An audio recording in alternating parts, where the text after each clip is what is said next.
नमस्कार, मी श्वेता अंकले. Tarun Bharat news bulletin मध्ये आपल्या सर्वांचे स्वागत. आता पाहूया ठळक घडामोडी. एका पित्याने आपल्या जिवंत मुलीचं श्राद्ध घातल्याची एक धक्कादायक घटना उघडकीस आली आहे. पित्याच्या या कृतीमुळे गावात खळबळ उडाली. एका प्रेम प्रकरणातून मुलगी घरातून पळून गेली. हे कृत्य जिव्हारी लागल्यानं मुलीच्या वडिलांनी थेट आपल्या लेकीचं जिवंतपणी श्राद्ध घातलं. त्यांनी पाहुण्यांना आणि गावकऱ्यांना घरी बोलावून जेवू घातलं. या प्रकारानंतर गावात एकच खळबळ उडाली आहे. रायबाग तालुक्याच्या नागराळ गावातील 19 वर्षीय तरुणी सुष्मिता हिचं गावातील विठ्ठल बस्तवाडे नावाच्या 29 वर्षीय तरुणासोबत प्रेम संबंध होते. दोघांचं एकमेकांवर जीवापाड प्रेम होतं. विठ्ठल बस्तवाडे हा तहसीलदार कार्यालयात ग्रामसेवक म्हणून कार्यरत आहे. दोघांना एकमेकांशी लग्न करायचं होतं, पण सुष्मिताच्या कुटुंबियांचा अशा प्रेम संबंधांना विरोध असल्यानं दोघांनी घरातून पळून जाण्याचा निर्णय घेतला. मुलगी पळून गेल्यानं घराण्याच्या संस्काराला धक्का बसला. या विचाराने वडील अत्यंत दुःखी झाले.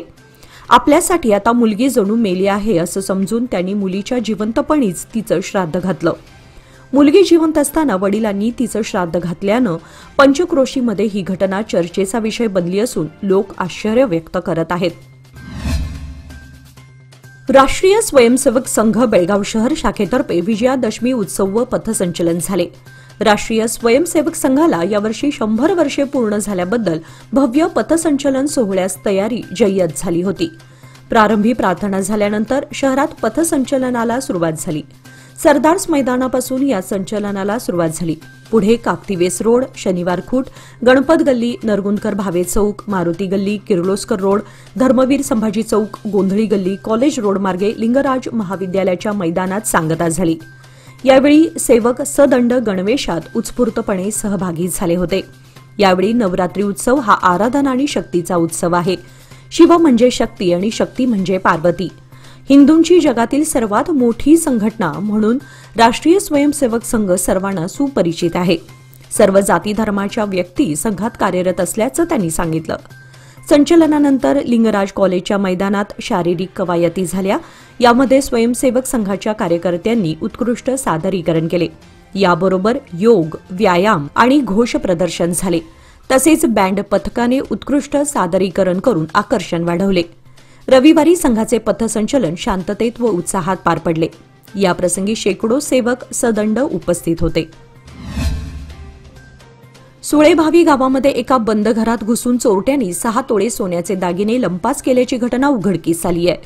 या प्रकरणी गीता दुधनी यांनी मारिहाळ पोलीस ठाण्यात तक्रार दाखल केली असून पोलिसांनी तपास सुरू केला आहे.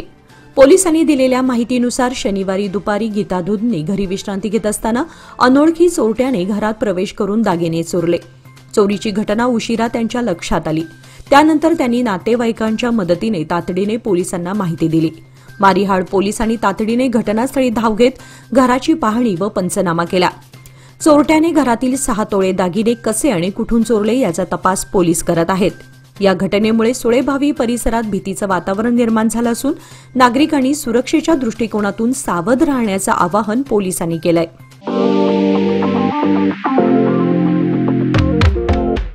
डीके हेरेकर ज्वेलर्स सादर करीत आहेत खडे बाजार बेळगावमधील आपल्या सुवर्ण दालनाचा पहिला वर्धापन दिन आणि दसरा दिवाळी निमित्त खास बंपर ऑफर. दिनांक 22 सप्टेंबर ते 15 नोव्हेंबर पर्यंत.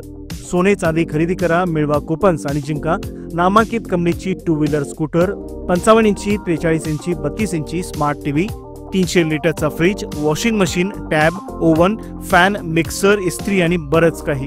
बक्षिसांची लकी ड्रॉ सोडत रविवार दिनांक 16 नोव्हेंबर 2025 रोजी. मग वाट कसली पाहताय? आजच भेट द्या डीके हेरेकर ज्वेलर्स, श्री विठ्ठल भवन, संयुक्त महाराष्ट्र चौकाजवळ, खडे बाजार बेळगाव. तसेच तेलीपटी गल्ली, शहापूर बेळगाव येथील आमच्या सुवर्ण दालनाला. नियम व अटी लागू. राज्यातील सरकारी आणि अनुदानित शाळांसाठी लवकरच 18,000 शिक्षकांची भरती करण्यात येणार असल्याची माहिती आज रविवारी प्राथमिक आणि माध्यमिक शिक्षण मंत्री मधु एस बंगारप्पा यांनी दिली. या भरतीमध्ये 12,000 शिक्षक सरकारी शाळांसाठी तर 6,000 अतिथी शिक्षक अनुदानित शाळांसाठी असणार आहेत. आज रविवारी शिवमोग्गा प्रेस ट्रस्ट आयोजित संवाद कार्यक्रमात बोलताना मंत्री बंगारप्पा यांनी ही माहिती दिली. ते म्हणाले की पदभार स्वीकारल्यानंतर 11 महिन्यांच्या आत राज्यातील सुमारे 13,500 शिक्षकांची यशस्वी भरती करण्यात आली आहे. तसेच अनुदानित शाळांना त्यांच्या गरजेनुसार अतिथी शिक्षक नियुक्त करण्याची मुभा देण्यात येईल असेही त्यांनी स्पष्ट केले. राज्यातील शिक्षण व्यवस्था बळकट करण्यासाठी ही भरती महत्त्वाची ठरणार असून लवकरच यासाठीची अधिसूचना जारी केली जाणार आहे असेही त्यांनी यावेळी नमूद केले. सांब्रा रेल्वे स्थानकावर main line electric multiple unit railway थांबवण्यात आली आहे. बेळगाव ते मिरज दरम्यान ही रेल्वे सुरू करण्याची तयारी करण्यात येत आहे. ही रेल्वे सुरू झाली तर बेळगावहून थेट मिरजला जाणाऱ्या प्रवाशांची अधिक सुलभ सोय होणार आहे. सांब्रा स्टेशनवर थांबलेल्या या main line electric multiple unit रेल्वेबाबत प्रवाशांमध्ये उत्सुकता वाढली आहे. Main line electric multiple unit railway ही 2 शहरांना जोडणारी इलेक्ट्रिक रेल्वे आहे. आतापर्यंत बेळगावला अशी रेल्वे उपलब्ध नव्हती. विशेष म्हणजे या रेल्वेमध्ये बसण्याची उत्तम व्यवस्था करण्यात आलेली आहे. त्यामुळे अधिकाधिक प्रवासी या रेल्वेतून प्रवास करू शकतात.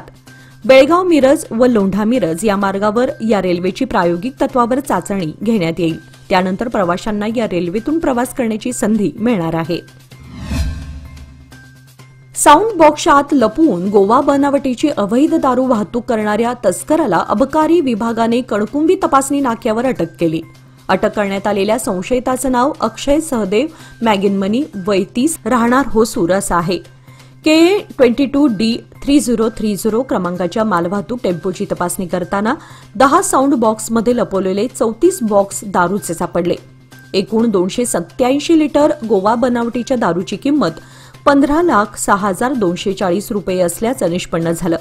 ही धाडसी कारवाई अबकारी उपअधीक्षक रवी मुरगोड यांच्या मार्गदर्शनाखाली निरीक्षक मंजुनाथ मेळीकेरी, जयराम हेगडे, बाळगौडा पाटील, मंजू मास्तमर्डी व यलगौडा पाटील यांनी संयुक्तपणे केली. सदर प्रकरणी पुढील चौकशी सुरू असून दारू तस्करीसाठी वापरण्यात येणाऱ्या नव्या क्लुप्त्या लक्षात घेता सीमावर्ती भागामध्ये गस्त व तपासणी वाढवण्याची गरज आहे. सार्वजनिक ठिकाणी अंमली पदार्थांचं सेवन करून संशयास्पद वर्तन करणाऱ्या एका युवकाला एपीएमसी पोलीस ठाण्याच्या पथकाने अटक केली आहे. आरोपीचं नाव प्रतीक श्रीधर शिंदे वय 28 राहणार शिवाजी गल्ली शाहूनगर बेळगाव असं असून तो नेहरू नगर येथील महादेव मंदिराजवळ संशयास्पद अवस्थेत फिरताना दिसून आला. पोलिसांनी त्याला ताब्यात घेऊन विचारपूस केली असता त्यानं काहीतरी अंमली पदार्थांचं सेवन केल्याचं लक्षात आलं. एपीएमसी पोलिसांनी पोलीस ठाण्यात गुन्हा दाखल करण्यात आला असून पुढील तपास सुरू आहे. तलवार बाळगणाऱ्या एका युवकाला कॅम्प पोलिसांनी अटक केली असून त्याच्याजवळून एक धारदार तलवार जप्त केली आहे. आसिफ मोहम्मद गौस तहसीलदार व 41 राहणार टेंगेनकेरा गल्ली असं त्याचं नाव आहे. कॅम्पच्या पोलीस उपनिरीक्षक ए रुक्मिणी व त्यांच्या सहकाऱ्यांनी कॅन्टोन्मेंट चाळजवळ त्याला ताब्यात घेऊन झडती घेतली असता एका पोत्यात गुंडाळलेली तलवार आढळून आली. त्याच्यावर पोलीस स्थानकात कॅम्प एफआयआर दाखल करण्यात आलाय. एपीएमसी पोलीस ठाण्याच्या पथकाने गांजासारख्या अंमली पदार्थांचं सेवन करत असलेल्या एका तरुणाला अटक केली आहे. गणपती शंकर अरगंजी वय 28 राहणार माविनकट्टी तालुका बेळगाव असं अटकेतील आरोपीचं नाव आहे. तो नेहरू नगर येथील महादेव मंदिराजवळील सार्वजनिक ठिकाणी संशयास्पद वर्तन करत असल्याचं पोलिसांच्या निदर्शनास आलं. पोलिसांनी त्याला थांबवून विचारपूस केली असता त्याने काहीतरी अंमली पदार्थ सेवन केल्याचं लक्षात आलं. एपीएमसी पोलीस ठाण्याचे एएसआय व त्यांच्या पथकाने आरोपीला तात्काळ वैद्यकीय तपासणीसाठी पाठवलं. वैद्यकीय अहवालात गांजाचं सेवन केल्याचं स्पष्ट झाल्यानंतर त्याच्या विरोधात एपीएमसी पोलीस ठाण्यात गुन्हा नोंदवण्यात आला असून पुढील तपास सुरू आहे. वाढत्या वृक्षतोडीमुळे ढगफुटी, ग्लोबल वॉर्मिंग आणि जमिनीवरील तापमान वाढ यासारख्या पर्यावरणीय समस्यांना आळा घालण्यासाठी एकमेव उपाय म्हणजे झाडे लावा, झाडे वाढवा. याच संदेशाचा जागर करत डिव्हाइन हेल्पिंग हँड संघटनेच्या वतीने मराठा मंडळ होनगा हायस्कूलच्या आवारात वृक्षारोपण कार्यक्रम पार पडला. या उपक्रमात हायस्कूलचे शिक्षक वृंद, सामाजिक कार्यकर्ते आणि विद्यार्थी मोठ्या संख्येने सहभागी झाले होते. कार्यक्रमाच्या प्रमुख उपस्थितींमध्ये मुख्याध्यापक आर.एस. गिंडे, सहशिक्षक डी.बी. वाडकर, वाय.एफ. पाटील आणि एस.आर. धानोजी यांचा समावेश होता. डिव्हाइन हेल्पिंग हँड्सचे कार्यकर्ते राजू राऊत, गीता राऊत, गजानन गव्हाणे, सुनीता गव्हाणे, आशिष गव्हाणे आणि हायस्कूलचे विद्यार्थी विद्यार्थिनी यांनी मिळून परिसरात विविध प्रकारची झाडे लावून पर्यावरण संवर्धनाचा संदेश दिला. कार्यक्रमाच्या यशस्वी आयोजनाबद्दल सर्व सहभागी सदस्यांचे व संस्थेचे अभिनंदन करण्यात येत आहे. शहरातील मोकाट कुत्र्यांच्या निर्बीजीकरणासाठी हिरे बागेवाडी येथील जागेमध्ये तात्पुरते शेड उभारण्याचा निर्णय महापालिकेने घेतला आहे. शिवाय निर्बीजीकरणाचा ठेका देण्यासाठी फेरनिविदा काढली आहे. नवा ठेकेदार निश्चित झाल्यास हिरेबागेवाडी येथील निर्बीजीकरणाची क्षमताही वाढवण्यात येणार आहे. सध्या शहरामध्ये झुंडीने फिरणाऱ्या मोकाट कुत्र्यांना पकडून हिरेबागेवाडी येथील शेडमध्ये ठेवण्याचा निर्णय झाला आहे. शेड उभारणी पूर्ण झाल्यावर ही मोहीम सुरू केली जाणार आहे. महापालिका आयुक्त शुभा बी यांनी ही माहिती दिली. दरम्यान मारुतीनगर येथील 2 वर्षांच्या बालिकेवरील हल्ला प्रकरणाची आयुक्तांनी सविस्तर माहिती दिली आहे. तेथील एका रिक्षाचालक कुत्र्यांना मांस टाकत होता. हे मांस खाण्यासाठी कुत्री तिथे मोठ्या संख्येने जमत होती. त्यातीलच एका कुत्र्याने बालिकेवर हल्ला केला. त्या रिक्षा चालकाची माहिती मिळाली असून त्याच्या विरोधात पोलिसात गुन्हा नोंदवण्यात येणार असल्याचा आयुक्त शुभा बी म्हणाल्या. रस्त्यावर मांस किंवा खाद्यपदार्थ टाकू नयेत असा प्रकार आढळून आला तर कारवाई केली जाईल असा इशाराही आयुक्तांनी दिला. भांडुरा नाला वळवण्याच्या महादायी प्रकल्पाला केंद्र सरकारने काही पर्यावरणीय आक्षेप घेतल्यानंतर कर्नाटक सरकारने या प्रकल्पाच्या एकूण खर्चाच्या 5% रक्कम म्हणजेच 32,85,00,000 रुपये वन्यजीव संवर्धनासाठी वापरण्याचा निर्णय घेतला आहे. भांडुरा नाला हे क्षेत्र जरी भीमगड वन्यजीव अभयारण्याच्या हद्दीत येत नसलं तरी तेथील परिसंस्थेमध्ये वाघ, बिबट्यांसारखे प्राणी व दुर्मिळ वनस्पती आढळतात. त्यामुळे प्रादेशिक कार्यकारी समितीने राज्य सरकारला जैवविविधता आराखडा तयार करण्याच्या सूचना दिल्या होत्या. या पार्श्वभूमीवर जलसंपदा विभागाने वन्यजीव संवर्धनासाठी 5% जागा व निधी राखून ठेवण्याची तयारी दर्शवली आहे. ही रक्कम भीमगड अभयारण्यातील गावांचं पुनर्वसन आणि स्थलांतरासाठी वापरण्यात येणार आहे. गावकऱ्यांना नव्याने जमीन खरेदी करता यावी यासाठी ही मदत दिली जाणार आहे. तसेच वन्यजीवांच्या नैसर्गिक हालचाली सुलभ होण्यासाठी प्रकल्पामधून अतिरिक्त पाणी सोडण्यात येणार असल्याची माहितीही समोर आली आहे. 3 दशके विश्वासाची, 30 वर्षे लोकमान्याची. सादर आहे लोकमान्य आनंदोत्सव निवेश योजना. 30 महिन्यांच्या ठेवीवर 10.50% व्याज. ज्येष्ठ नागरिकांसाठी 0.5% अधिक माहितीसाठी आमच्या नजीकच्या शाखेला भेट द्या किंवा कॉल करा 180021245050. लोकमान्य, प्रत्येक पावलावर तुमच्या सोबत. फक्त सभासदांकरिता. नियम व अटी लागू. बेळगाव ते नवी दिल्ली थेट विमानसेवा दिनांक 6 पासून सुरू झाली आहे. बेळगावमधून रोज दिल्लीला 150 प्रवासी विमानाने प्रवास करत आहेत. अवघ्या 2.5 तासांमध्ये बेळगाव ते दिल्ली असा प्रवास करता येत असल्यानं बेळगावसह कोकण व पश्चिम महाराष्ट्रातील प्रवाशांची सोय झाली आहे. गेल्या 6 दिवसात 750 प्रवाशांनी बेळगाव ते दिल्ली प्रवास केल्याची नोंद आहे. सांब्रा विमानतळावरून 4 वर्षांपूर्वी नवी दिल्लीसाठी इंडिगो एअरलाइन्सने विमान फेरी सुरू झाली. या विमान फेरीला सुरुवातीपासूनच उत्तम प्रतिसाद मिळाला आहे. रेल्वे सुरक्षा दलाचे हेड कॉन्स्टेबल CI कोप्पड यांनी दाखवलेले धैर्य आणि सतर्कता यामुळे एका 55 वर्षीय प्रवाशाचा जीव वाचला आहे. ही घटना म्हैसूर अजमेर एक्सप्रेस बेळगाव स्थानकावर थांबलेली असताना घडली. भरमा गंगाराम कुंबर राहणार बसुर्ते हे आपल्या नातीला सोडून गाडीतून उतरत असताना त्यांचा तोल गेला आणि ते प्लॅटफॉर्म व डब्याच्या मधल्या फटीत पडण्याच्या स्थितीत होते.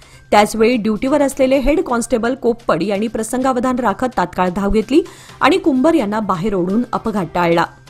कुंबर यांना रेल्वे स्थानकावर प्राथमिक उपचार देण्यात आले असून त्यांची प्रकृती स्थिर आहे. रेल्वे प्रशासनाने हेड कॉन्स्टेबल कोप्पड यांच्या धाडसाचं आणि तत्परतेचं कौतुक केलं. वडगाव शिवारात भात शेतीवर करपा रोगाचा प्रादुर्भाव नेमक्या भात पोसणी काळात जाणवू लागला असल्यानं शेतकऱ्यांमध्ये चिंता निर्माण झाली आहे. यासाठी कृषी विभागानं पाहणी करून योग्य मार्गदर्शन आणि उपाययोजनांची माहिती द्यावी अशी मागणी शेतकरी करत आहेत. यंदा भरपूर पाऊस पडला असून मागे आठवडाभर पावसाने विश्रांती घेतली आहे. भात रोपाची लागवड केलेल्या दिवसांपासून पाऊस सुरूच राहिल्यानं भात पिकावर बगळ्या आणि करपा रोगांचा प्रादुर्भाव निर्माण झालाय. या संकटामुळे भात पिकांचं नुकसान होण्याची शक्यता आहे. वडगाव, येळूर, जुने बेळगाव, धामणे आदी गाव परिसरामध्ये मोठ्या प्रमाणावर भात पिकाचं उत्पादन घेतलं जात असून भात हेच या भागातील मुख्य पीक आहे. यंदा झालेल्या अतिवृष्टीत लागवड केलेल्या भात पिकावर रोगाचा प्रादुर्भाव वाढला असून भात पिकाचं मोठं नुकसान होण्याची भीती शेतकरी व्यक्त करत आहेत. सध्या पाऊस नसला तरी ढगाळ वातावरण राहिलंय. यामुळे काही ठिकाणी बग्या आणि करपा रोगाचा प्रादुर्भाव वाढण्याची शक्यता आहे. आलमट्टी धरणाच्या उंचीमध्ये वाढ करून उत्तर कर्नाटकातील शेतीला अधिक सिंचन सुविधा उपलब्ध करून देण्याचा मोठा निर्णय कर्नाटक सरकारने घेतलाय.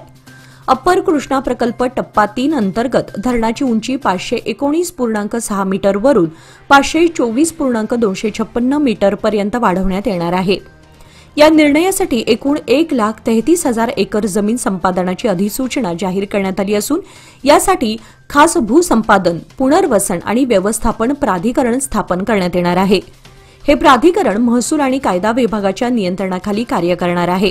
प्रकल्पाचा मुख्य उद्देश म्हणजे 5,94,000 हेक्टर शेतीला सिंचनाची सुविधा उपलब्ध करून देणे. या महत्वाकांक्षी योजनेसाठी एकूण खर्च अंदाजे 75,000 कोटी रुपये असून त्यामध्ये जमीन संपादन व पुनर्वसनाचाही समावेश आहे. पुढील 4 वर्षात प्रकल्प पूर्ण करण्याचा शासनाचा मानस आहे. यासाठी दरवर्षी सुमारे 18,000 कोटी रुपयांचं बजेट राखीव ठेवलं जाणार आहे. हा निर्णय उत्तर कर्नाटकातील शेती आणि ग्रामीण विकासासाठी मैलाचा दगड ठरणार असून स्थानिक पातळीवर सकारात्मक आर्थिक बदल घडवण्याची शक्यता आहे.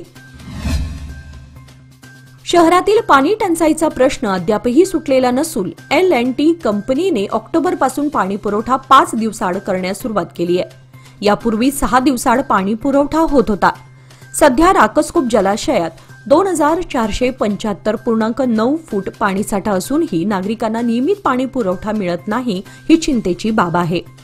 शहरातील 58 वॉर्डांपैकी केवळ 10 वॉर्डांमध्ये 24 तास पाणी पुरवठा सुरू असून उर्वरित 48 वॉर्डमध्ये 5 दिवसाआड पाणी मिळतंय. या समस्येवर कायमचा तोडगा काढण्यासाठी L&T कंपनीकडून 24 तास पाणी पुरवठा योजनेअंतर्गत पायाभूत सुविधा उभारणीचं काम प्रगतीपथावर आहे. या योजनेमध्ये सुमारे 800 किलोमीटर लांबीची नवीन जलवाहिनी टाकण्यात येत असून शहर व उपनगरांसाठी 16 जलकुंभ उभारण्यात येणार आहेत. त्यापैकी 10 जलकुंभांचं काम पूर्ण झालं असून उर्वरित 6 जलकुंभांचं काम युद्धपातळीवर सुरू आहे.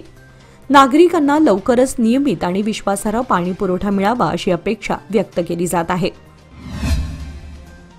श्री बाल शिवाजी सार्वजनिक वाचनालय मच्छे यांच्या वतीने आज रविवारी सप्तपदी मंगल कार्यालय गणपत गल्ली मच्छे येथे गावातील विद्यार्थ्यांसाठी सामान्य ज्ञान परीक्षेचे आयोजन करण्यात आले होते. विद्यार्थ्यांमध्ये वाचनाची आवड निर्माण करणे तसेच छत्रपती शिवाजी महाराजांचा गौरवशाली इतिहास समजून घेण्याचा उद्देश या परीक्षांमागे होता. परीक्षेचे आयोजन प्राथमिक व माध्यमिक अशा 2 गटांमध्ये करण्यात आले होते. विशेष म्हणजे यंदा प्रथमच विद्यार्थ्यांना प्रश्न आणि उत्तरे आधीच दिली गेली होती, जेणेकरून ते योग्य प्रकारे अभ्यास करून परीक्षेत सहभागी होऊ शकतील. या अभिनव उपक्रमाला विद्यार्थ्यांकडून चांगला प्रतिसाद लाभला. गावातील अनेक पालक आणि शिक्षक वर्गाने या उपक्रमाचं कौतुक केलं असून अशा स्पर्धांमुळे मुलांमध्ये ज्ञानाची रुची वाढून त्यांचा सर्वांगीण विकास होईल असा विश्वास आयोजकांनी व्यक्त केला. राष्ट्रीय स्वयंसेवक संघाच्या बेळगाव शहर शाखेमार्फत आज रविवारी होणाऱ्या पथसंचलनाच्या तयारीचा शहरात मोठा उत्साह दिसून आला. यंदा संघाच्या पथसंचलनाला 100 वर्षे पूर्ण होत असल्याने हा कार्यक्रम विशेष महत्त्वाचा मानला जात आहे. या पार्श्वभूमीवर शनिवारी रात्री उशिरा स्वयंसेवक व स्थानिक नागरिकांनी मिळून पथसंचलनाच्या मार्गावरील रस्त्यांवरील खड्डे माती टाकून बुजवले. काही ठिकाणी खडी टाकून रस्ते चालण्यायोग्य बनवण्यात आले. रस्त्याच्या दुतर्फा भगवे ध्वज, फलक व स्वागत बॅनर्स लावून वातावरण देशभक्तिमय करण्यात आले. शहरातील प्रमुख भागांमध्ये संघाच्या घोषवाद्यांचा सराव देखील ऐकायला मिळत होता. पथसंचलनाची उत्साही तयारी पाहता नागरिकात मोठ्या प्रमाणात सहभाग अपेक्षित आहे. पोलिसांकडून सुरक्षिततेची विशेष तयारी करण्यात आली आहे. हा उपक्रम शिस्त, राष्ट्रभक्ती आणि सामाजिक ऐक्याचं प्रतीक ठरणार असल्याचं आयोजकांकडून सांगण्यात आलं. इंग्लंड येथे आयोजित करण्यात आलेल्या आंतरराष्ट्रीय निमंत्रितांच्या क्रिकेट महोत्सव 2025 T10 लेदर बॉल क्रिकेट स्पर्धेमध्ये बेळगाव नगरीच्या सुपुत्र अष्टपैलू क्रिकेटपटू अमेय मिलिंद भातकांडे याने अविस्मरणीय क्रिकेट खेळी खेळताना भारत ब्रिस्टल संघाला पाकिस्तान ब्रिस्लियन्स संघावर नेत्रदीपक विजय मिळवून दिला. इंग्लंडमधील Hinton charter house cricket club मैदानावर झालेल्या अंतिम सामन्यात अमेय भातकांडे याने झंझावाती फटकेबाजी करताना 6 उत्तुंग षटकार व 3 चौकारांसह नाबाद 65 खेळाची खेळी केली. यावेळी सर्वोत्तम गोलंदाजी करताना 2 गडी बाद करत सामनावीर पुरस्कार पटकावला. अमेय भातकांडे याला रणजी क्रिकेटपटू मिलिंद चव्हाण यांचं मार्गदर्शन लाभत आहे. राज्य परिवहनने बसेसची सुविधा पुरवण्याची मागणी करता जमखंडी तालुक्यातील अलगुर येथे विद्यार्थ्यांनी विजापूर जमखंडी मार्गावर रास्ता रोको केला. अलगुर येथून जमखंडीतील शाळा महाविद्यालयांकडे शेकडो विद्यार्थी नित्य राज्य परिवहनच्या बसेसने प्रवास करत असतात। या मार्गामध्ये शेकडो बसेस धावत असल्या तरी अलगुर येथे बऱ्याचशा बसेस थांबत नसल्यानं विद्यार्थ्यांची गैरसोय होत असून शाळेला कॉलेजला वेळेमध्ये पोहोचणं कठीण झालं आहे। याविषयी अनेक वेळा मागणी करूनही दखल घेतली जात नसल्यानं विद्यार्थ्यांनी या राज्य मार्गावर रास्ता रोको आंदोलन सुरू केल्यानं काही वेळ वाहतूक ठप्प झाली होती। याचबरोबर आजचे बातमीपत्र इथे संपले। अधिक माहिती आणि ताज्या घडामोडींसाठी पाहत रहा तरुण भारत न्यूज चॅनल। तसेच आमच्या चॅनलला लाईक, शेअर आणि सबस्क्राईब करायला विसरू नका आणि विश्वासार्ह बातम्यांसाठी दररोज वाचा दैनिक तरुण भारत। धन्यवाद।